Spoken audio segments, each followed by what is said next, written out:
Váyase al capítulo 6 del libro o de la epístola. ¿Quién se acuerda que estamos viendo?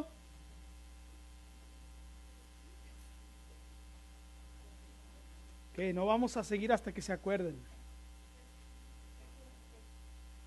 ¿Cómo? Efesios, ¿estás segura? Ok, Efesios 6, váyase a Efesios 6, capítulo 6, verso 10, y vamos a leer hasta el 18. Los sugiero, le van a pasar una hojita que vamos a estar llenando esta noche, y mi deseo es que con esa hojita usted haga un poquito más de trabajo en su casa cuando tenga tiempo y busque otras escrituras que se refieran a eso, ¿verdad que sí? Que estamos viendo. Pero ahí en el capítulo 6 de la epístola a los Efesios, verso 10 al 18, eso es lo que vamos a estar leyendo. Yo creo que si los vamos a estar leyendo, ¿verdad que sí? Por 8 semanas, yo creo que usted y yo nos vamos a memorizar esta porción de la escritura, ¿verdad que sí? Y dice así, Pablo: por lo demás, hermanos míos, fortalezcanse en el Señor y en el poder de su fuerza. Vístanse de toda la armadura de Dios para que puedan estar firmes contra las acechanzas del diablo. Porque no tenemos lucha contra sangre y carne, sino contra principados, contra potestades, contra los gobernadores de las tinieblas de este siglo, contra huestes espirituales de la maldad en regiones celestes. Por tanto, tomen toda la armadura de Dios para que puedan resistir en el día malo, y habiendo acabado todo, estén firmes. Estén pues firmes, ceñidos sus lomos con la verdad, y vestidos con la coraza de justicia, y calzados los pies con el apresto de la paz.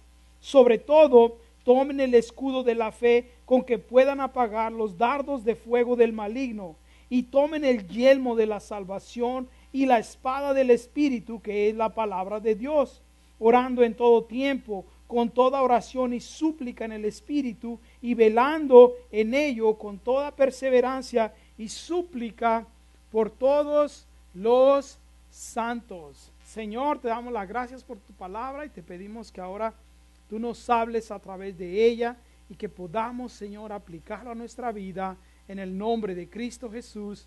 Amén. En noviembre de 1989 sucedió un evento muy particular en la historia. Después de más de una década de que la Unión Soviética había tomado control de varios países a su alrededor, en ese noviembre del 89 hubo un grupo que se rebeló. Estaban en la zona, en el área de la República de Checoslovaquia. Y este movimiento comenzó un movimiento que se llamó la Revolución de Terciopelo. Y esta revolución fue muy interesante y fue muy marcada porque las personas que organizaron esta rebelión para derrocar el comunismo ruso que había invadido la República Checoslovaca, utilizaron algo que ningún otro movimiento había usado o ha usado hasta este momento. Ellos estaban dispuestos y su tema, o mejor dicho, su lema era de que no iban a utilizar la violencia. Y cuando se reunieron esa tarde o ese día, más de 250,000 de personas en diferentes lugares, en diferentes plazas de Checoslovaquia, la más importante fue en la ciudad de Praga. En Praga, esta manifestación llegó a ser tan grande que cuando se subió, el hombre que empezó a hablarle a las personas les dijo: nosotros no somos como ellos, hablando de los comunistas. Ellos hablan mentira, ellos hablan violencia, y nosotros no somos como ellos. Nosotros vamos a hablar la verdad. Y aunque parecía algo imposible, 10 días después vencieron y derrocaron al comunismo ruso en Checoslovaquia, y después vino a ser la República Checa. Imagínense cómo pudo vencer este movimiento aún imperio tan poderoso como el ruso. La razón es porque uno de sus manifestantes, mejor dicho, uno de los que dirigían este movimiento, dijo algo muy interesante. Dijo, la verdad, una palabra de verdad pesa más que todo el mundo. Y la verdad siempre va a triunfar para aquellos que echan mano de la verdad. Y eso es lo que vamos a ver en esta noche, ¿sabe? Vamos a ver diferentes áreas o diferentes partes que componen la armadura del creyente con las cuales vamos a batallar contra el enemigo. Pero esta noche vamos a ver el cinturón de la verdad, con el cual tenemos que estar ceñidos, el cual tenemos que estar sosteniendo, ¿verdad que sí? La parte principal de todo. Pero déjeme decirle algo, para esta batalla vimos la semana pasada que tenemos un enemigo que es poderoso. No es todopoderoso, pero es poderoso, ¿verdad que sí? Y este enemigo vimos que era un enemigo que quiere destruirnos, que quiere dividirnos. ¿Por qué? Porque si nos divide, si nos engaña, su principal propósito es destruirlo a usted, destruirme a mí.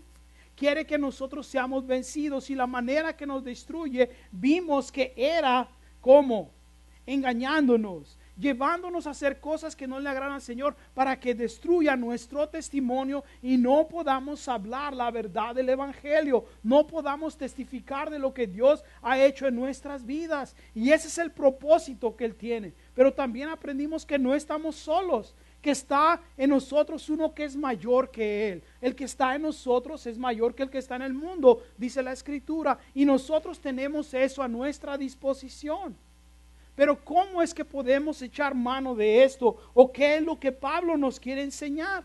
Al hablar y empezar con esta parte importante de la armadura del creyente. Si usted se da cuenta, ahí en el verso 14 dice, estad pues firmes ceñidos sus lomos con la verdad y vestidos con la coraza de justicia. Y solamente vamos a ver la primera parte. Ceñidos, ¿verdad que sí? Nuestros lomos con la verdad.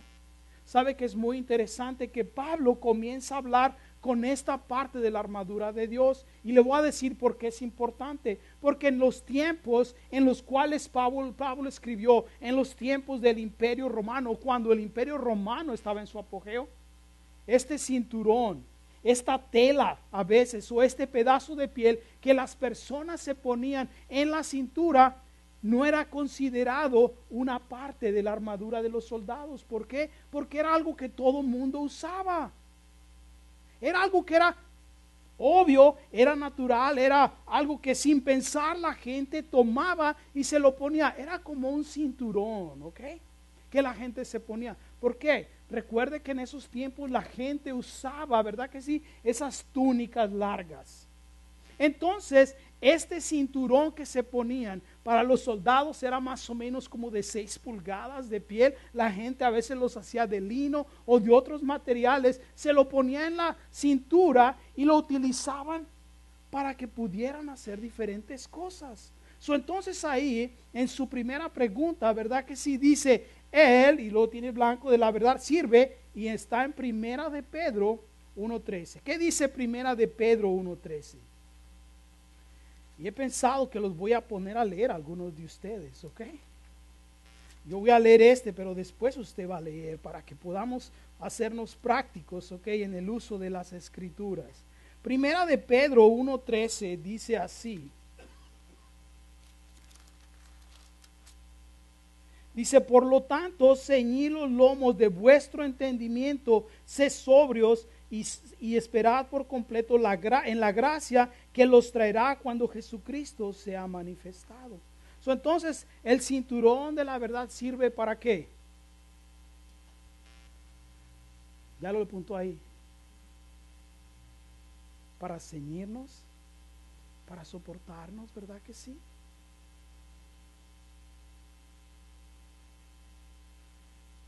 Acá necesitan una hojita, por favor.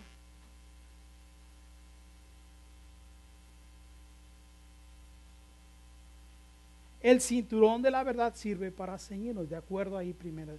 Pero vea que Pedro utiliza esto y dice que tenemos que ceñirnos, ¿verdad que sí? Nuestro entendimiento. ¿Por qué?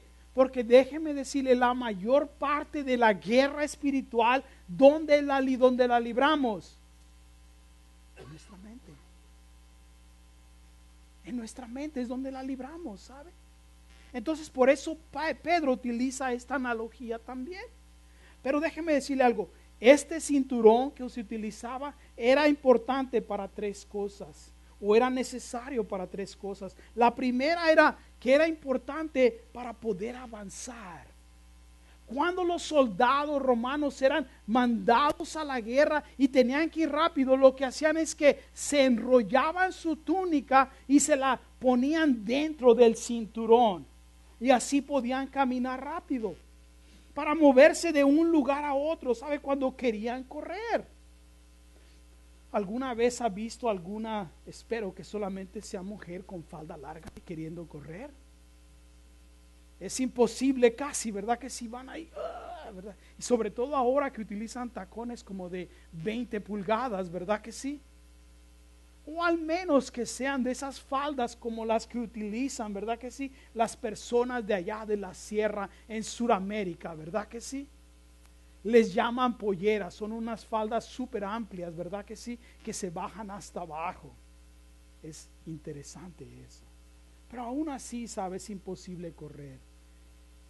Y cuando las personas, no nada más los soldados, pero cualquier persona tenía su túnica y quería avanzar, quería irse para un lugar más lejos o más rápido, tenían que moverse rápido de un lugar a otro. Entonces, ¿qué es lo que hacían? Doblaban su túnica, se lo metían dentro del cinturón y podían caminar. Pero también este cinturón era importante, déjeme decirle para qué, para el ataque. Porque muchas veces las personas se ponían ese cinturón, no nada más en la cintura, pero lo corrían y se lo amarraban a través del hombro y se le daban vuelta en la cintura, porque ahí podían cargar sus armas. Era como una carrillera que se lo ponían a través de su pecho, alrededor de su cintura, y a veces ahí portaban sus armas. Cuando era una espada la ponían ahí en su cinturón sosteniéndola con eso. Los arqueros detrás ponían su aljaba. La aljaba es la bolsa esa donde traían sus lanzas para que pudieran tener acceso a ella y poder disparar rápidamente. Entonces este cinturón tenía varias cosas, ¿sabe? O varias maneras de poder utilizarlo. Como dice ahí en Hebreos 12:1, ¿sabe? En Hebreos 12:1 dice que nosotros tenemos que despojarnos de toda cosa que nos estorba, de todo pecado que nos asedia, para que podamos correr la carrera, ¿sabe? Y ese cinturón nos ayudaba a eso, a no andar cargando diferentes cosas, sino que con una sola prenda podían utilizarlo para diferentes maneras. También sabe que este cinturón era importante para mostrar las medallas o recompensas que los soldados habían ganado. Como le dije, se lo ponían alrededor de su pecho, o a través de su pecho, mejor dicho. Y cuando uno de los soldados recibía algún galardón, algún reconocimiento, a veces su general le daba, ¿verdad que sí?, una medalla, y la ponía ahí en su cinturón. Tanto hoy en día, si usted ve a los militares, ¿verdad que sí?, en su pecho traen diferentes medallas o reconocimientos. Y en esos tiempos, entre más medallas o, ¿verdad que sí?, galardones tenían, usted tenía que tener más cuidado, porque quiere decir que era un soldado diestro en la guerra y que era peligroso. Por eso los soldados traían esos cinturones, ¿sabe? Entonces, en el número 2 dice, era importante ¿para qué? Para portar, para sostener armas.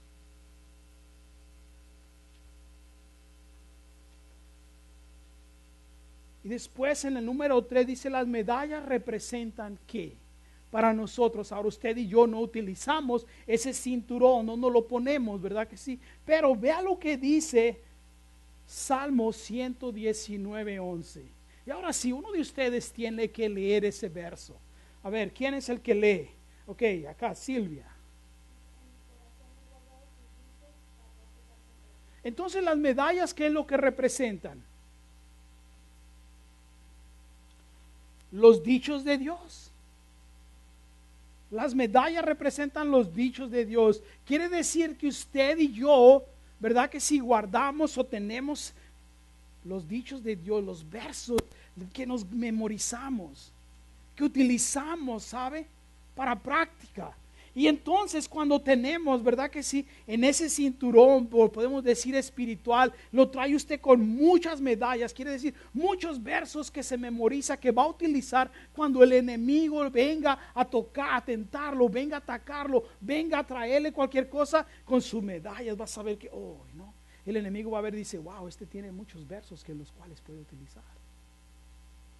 ¿Se da cuenta?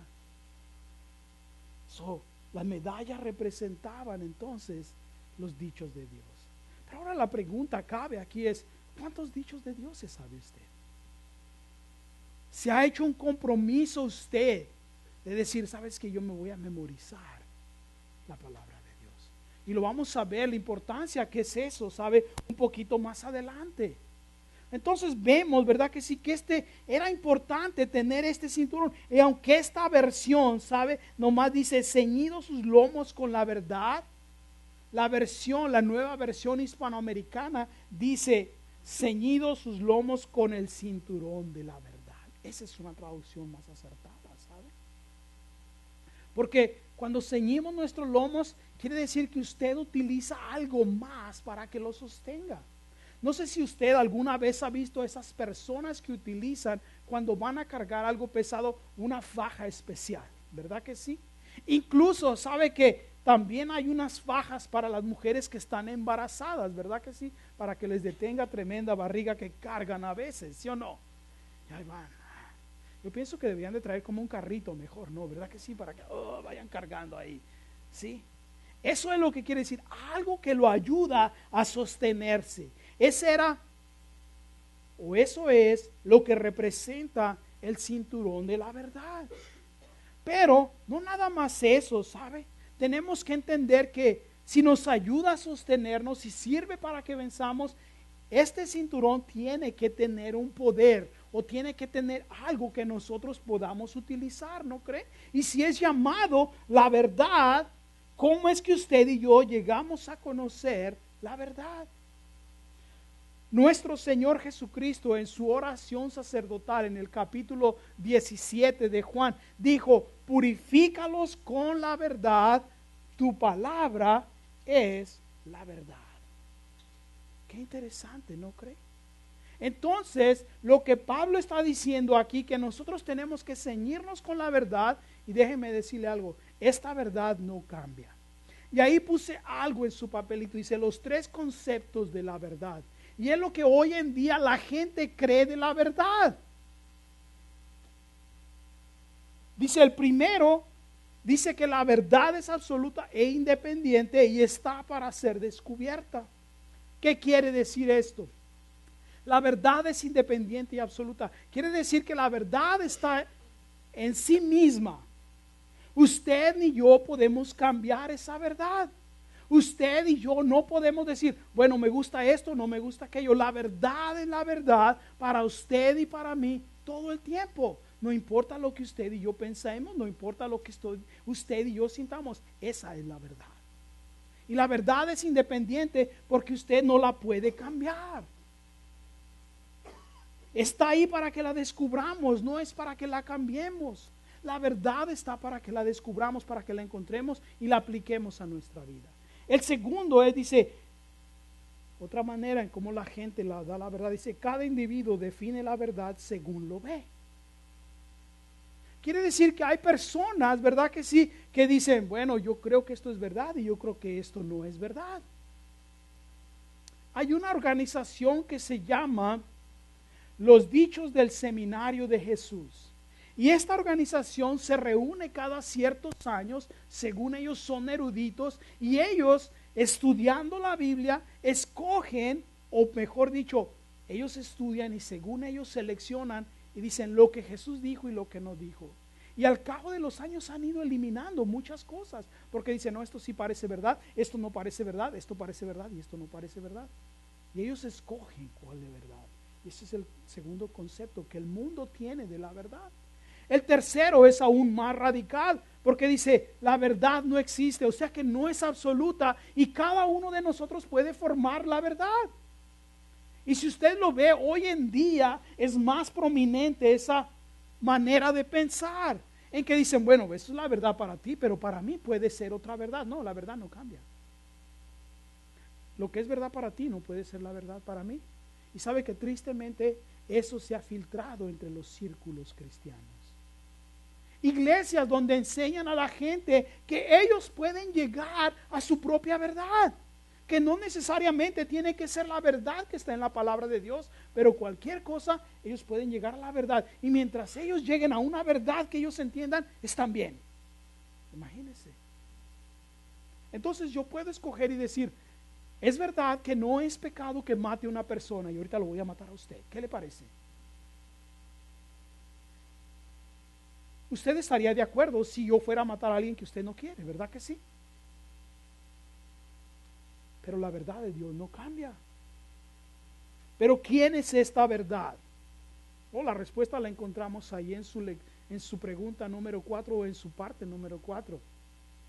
Jesús es, de acuerdo a lo que dice Juan 14:6. Yo sé que algunos de ustedes se saben ese verso de memoria. ¿Qué dice Juan 14:6? Jesús dijo, mira, algunos dicen la verdad, el camino, la verdad, la vida, pero ¿qué dice todo el verso completo?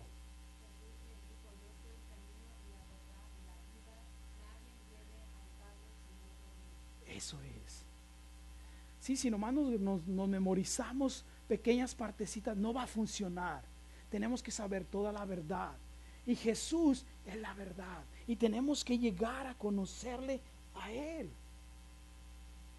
¿Cómo podemos llegar a conocerle a Él? A través de conocer la palabra de Dios. ¿Sabe que usted y yo tenemos que llegar a ser tan diestros como un soldado con su arma? Usted sabe que algunos militares los entrenan para que puedan desarmar y armar su arma en el menor tiempo posible, y muchas veces lo hacen con los ojos vendados. Les dan su arma y les dicen, tú tienes que desarmarla y armarla y que funcione correctamente, y les vendan los ojos. Además de eso, los ponen a entrenar para que sean diestros en los ataques, en disparar, en hacer todas esas cosas. Y nosotros los creyentes, si decimos que somos creyentes y que estamos en una guerra, ¿qué es lo que tenemos que hacer? Entrenar para ser diestros. La verdad es que la mayoría de nosotros solamente tenemos un conocimiento mínimo, ¿sabe? De la Biblia. Solamente para que podamos hablar algunas cosas, para que la gente diga, wow, ese sí sabe la Biblia, ¿verdad que sí? Y nos ponemos a conversar con otro creyente que también está en el mismo papel que nosotros. Se sabe unos 5 versos y ya los dice todos de memoria y corridos, ¿verdad que sí? Y nos quedamos like, wow, este sabe, ¿verdad que sí? Pero ¿sabe qué? Al solamente estar así, estamos destinados a ser víctimas del enemigo. Usted y yo tenemos que llegar a ser unos soldados diestros de la palabra de Dios, que sabemos cómo utilizarla, que sabemos cómo pelear contra el enemigo. Tenemos que hacer lo mismo que hizo Jesús. Sabe que nuestro Señor Jesucristo, en el capítulo 4 de Mateo, en el verso 1 al 11, cuando vino Satanás y él estaba en el desierto, después de haber ayunado por 40 días, vino el enemigo y lo tentó. Y le dijo, ¿por qué no haces pan? ¿Verdad que sí? Y le dijo, te voy a llevar y te voy a dar la ciudad y te voy a llevar al pináculo más alto y los ángeles te van a sostener. Mira todos los reinos, si tú te postras y me adoras, te los puedo dar todos. Y nuestro Señor Jesucristo se puso a conversar con él, ¿verdad que sí? Y le dijo, no puedes hacer eso, mira, yo he ayunado, pero no tengo hambre todavía.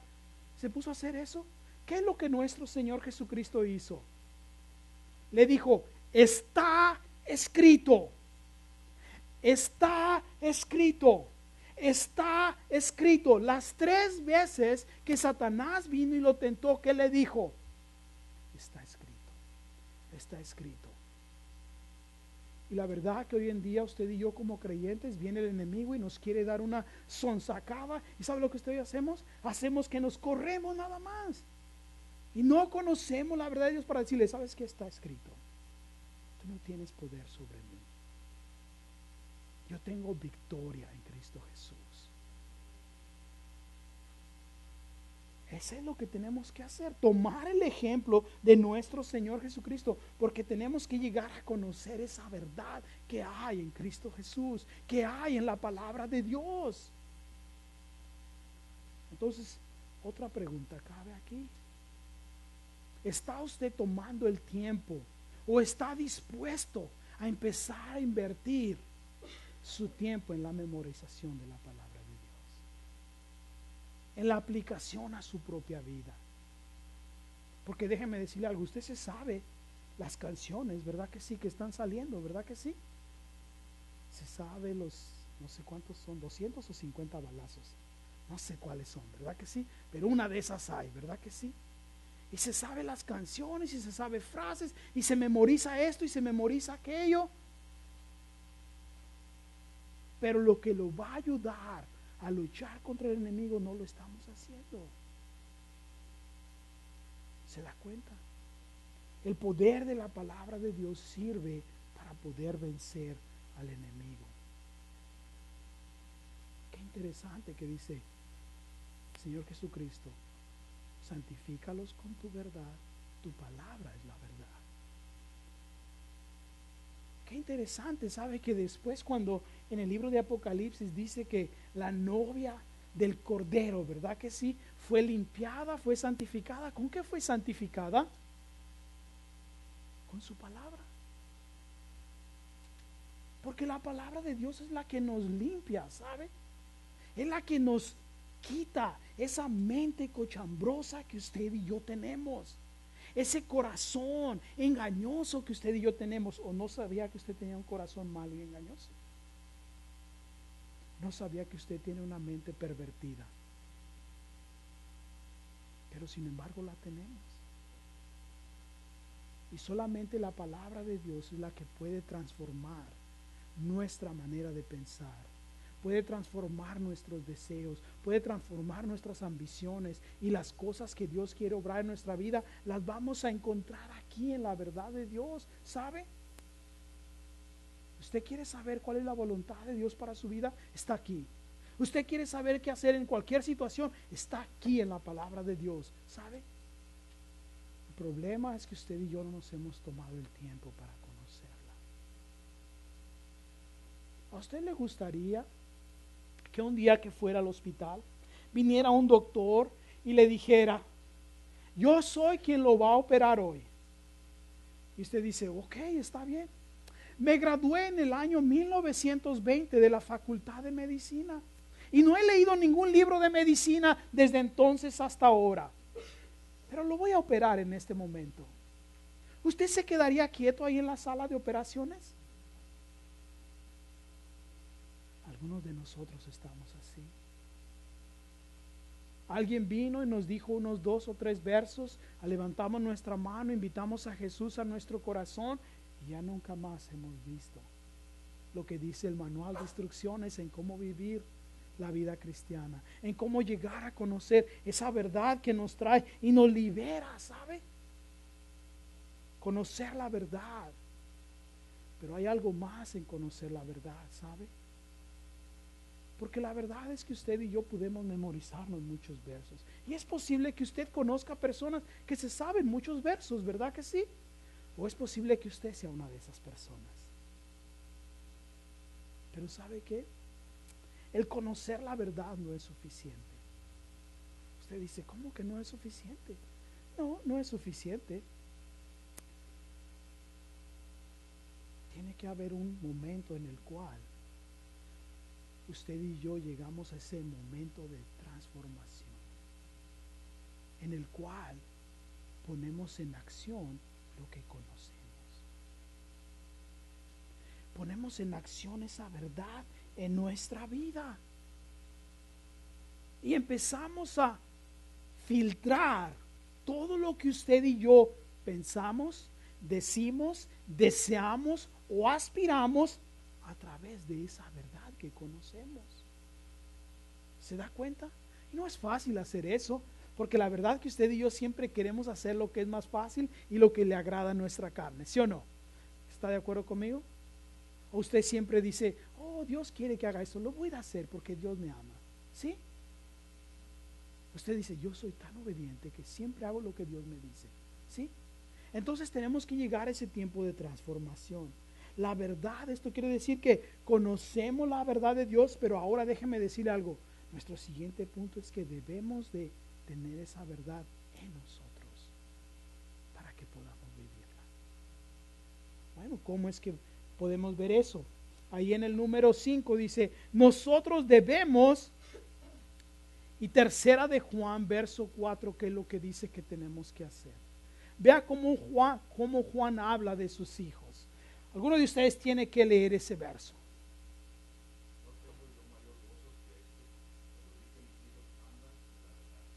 Wow, Juan dijo ahí que le da mucho gozo en que sus hijos andan en la verdad. ¿Sí? ¿Usted se imagina qué hubiera pasado si Juan dice, me da mucho gozo que mis hijos conozcan la verdad? O me da mucho gusto que mis hijos escuchen la verdad. ¿Sí? Juan dijo, me da mucho gozo que mis hijos anden ¿qué? Anden en la verdad. ¿Se da cuenta cómo Juan lo está poniendo que haya una aplicación a nuestra vida, que hay una transformación? Eso nos ayuda, ¿sabe? A que cuando vienen los deseos, las tentaciones, usted puede decir, ¿qué es lo que Dios quiere por eso? Por eso Pablo a los filipenses les dijo, llevad cautivo todo pensamiento, ¿a dónde?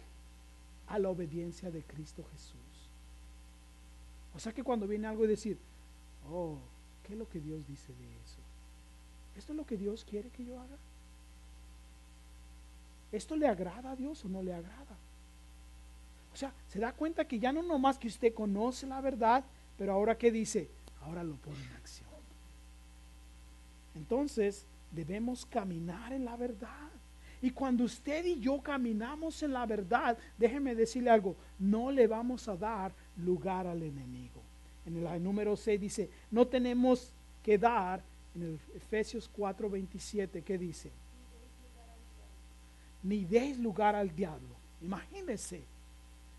O sea que cuando el enemigo viene y usted conoce la verdad, y el enemigo viene con cualquier tentación, con cualquier cosa, susurrándole al oído, ¿qué dice usted? Está escrito.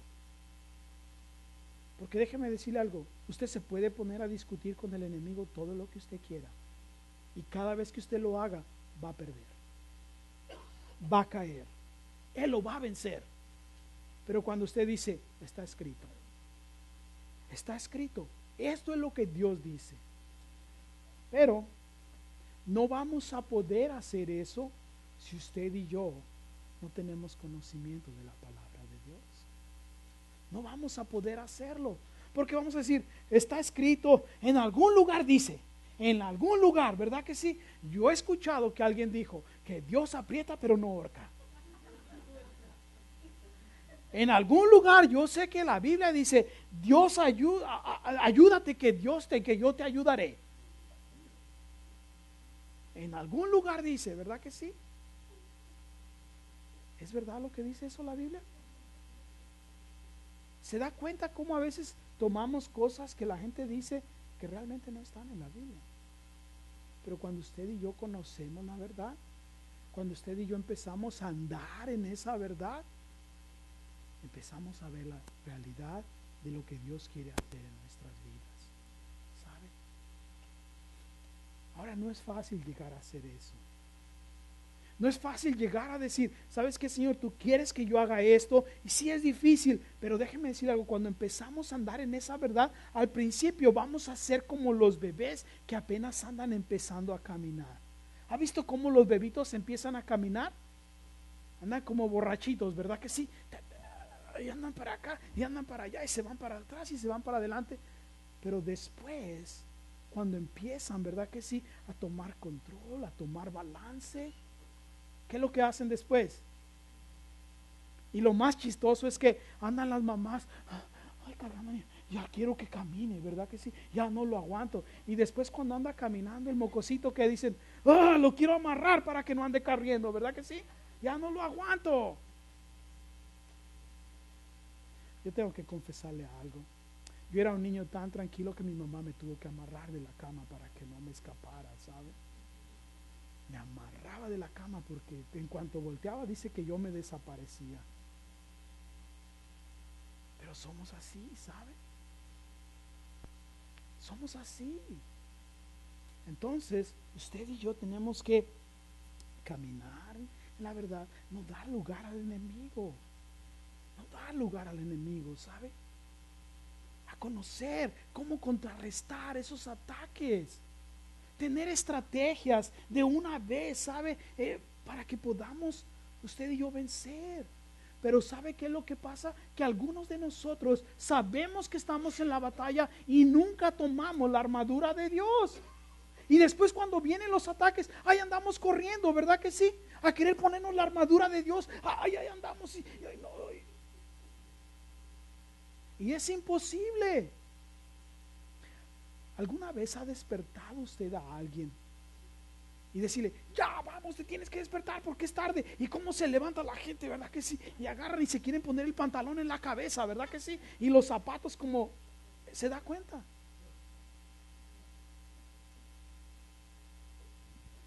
Y una vez le hice eso a mi sobrino, ¿sabe? Era un sábado y era un poco tarde y llegué y lo desperté. Se te está haciendo tarde para ir a la escuela, vámonos. Y se levantó y no hallaba ni qué hacer, casi se pegó en la pared y buscaba su ropa hasta que ya después casi estaba cambiado y le dije, es sábado. Pero ¿se da cuenta? ¿Por qué? Porque si él hubiera tenido ya un plan de que en la noche anterior hubiera dicho, mañana no tengo nada que hacer, y yo vengo y le digo eso, ¿y qué es lo que iba a hacer? Déjame tranquilo. ¿Se da cuenta? Entonces usted y yo tenemos que tener estas estrategias para cuando el enemigo venga, pero estas estrategias tienen que estar basadas en la palabra de Dios, para que cuando venga sepamos cómo irnos. ¿Usted cree que Daniel pudo vencer la tentación de vivir en Babilonia y ver todas las tentaciones que tenía? Porque ese día, cuando vino la tentación, decidió, no me voy a hacer eso. Cuando usted lee el libro de Daniel, se va a dar cuenta que dice Daniel, desde que llegó a Babilonia, dice, él propuso en su corazón no contaminarse. Y pasaron varios años, ¿sabe?, para que sucediera todo eso. Pero Daniel hizo un propósito, dice, desde antes. José, ¿usted cree que cuando vino la esposa de Potifar a tentarlo, le dijo, Josecito, ¿verdad que sí? Ven aquí. ¿Usted cree que ese día nomás José decidió salir corriendo? No. José tenía un plan y dijo, si no hay otra salida, voy a salir corriendo. Y lo hizo. Pero lo pudieron hacer porque tenían un plan y una estrategia basado en lo que Dios quería, porque conocían la verdad y lo pusieron en práctica. Ahora usted y yo lo estamos poniendo en práctica. La verdad de hoy en día es que muchas veces sabemos lo que Dios quiere, el enemigo viene y nos tienta y decimos, un poquito, ¿verdad que sí? ¿Hasta cuándo? ¿Hasta dónde? ¿Hasta dónde? ¿Verdad que sí? ¿O no es usted así? Muchas veces lo hacemos así. ¿Sabe que mi perro es así?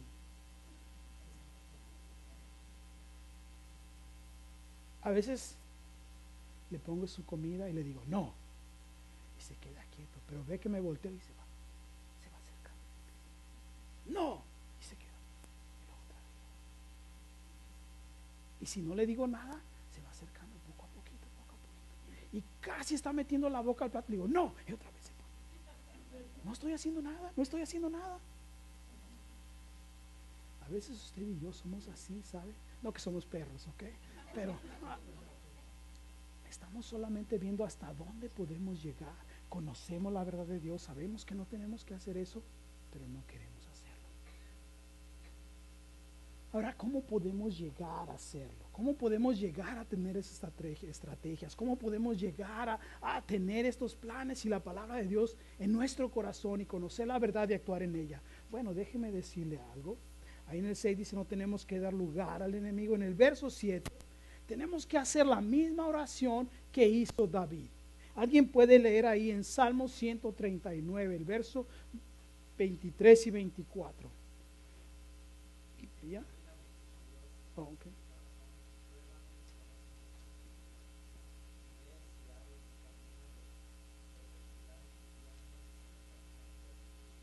Entonces, ¿qué es lo que tenemos que hacer? David, ¿qué le dice?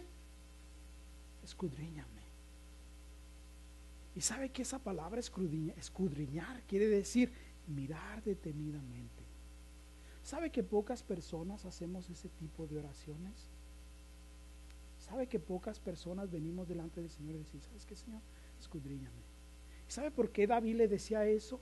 Porque David sabía que si él no estaba bien delante de Dios, no iba a ser un rey tan efectivo. No iba a poder servir a Dios en toda su capacidad. Y usted y yo estamos deteniendo eso. Porque no venimos y decimos, Señor, ¿sabes qué? Escudriñame. Enséñame si hay algo en lo cual tú quieres cambiar y transformar. Al contrario, venimos y decimos, ay, Señor, gracias que estoy tan guapo, mírame como soy. Señor, mírame. ¿Sí me entiende? Oh, Señor, mira, tengo esto, quiero aquello. Y nunca le decimos, Señor, examíname, quizá quiero esto por un motivo equivocado. Señor, escudriñame si lo que yo quiero, si lo que yo deseo es lo que tú quieres para mi vida. Si eso solo llega a obtenerse cuando usted y yo conocemos la verdad y caminamos en la verdad. No hay ninguna otra manera. De que podamos llegar a ese punto en el cual decimos, Señor, aquí estoy. Y cuando llegamos y le decimos eso, déjeme decirle algo, vamos a poder darle respuestas también a otros.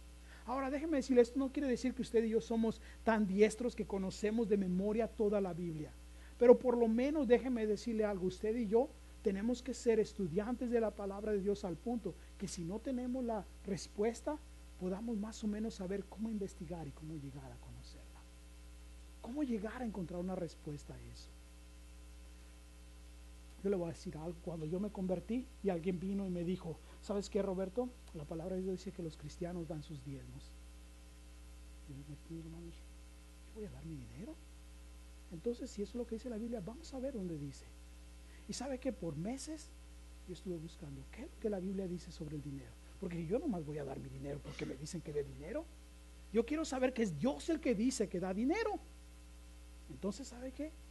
Gracias a Dios, en los 20 y tantos años que tengo de ser cristiano, el Señor me ha ayudado en esa área. ¿Por qué? Porque sé lo que Él dice. Después vino una persona y me dijo, oh, Roberto, ¿sabes que te tienes que bautizar? Y yo, ¿bautizar? ¿Qué es eso? Yo me bauticé cuando estaba chiquito, no me acuerdo, pero dicen que me bautizaron.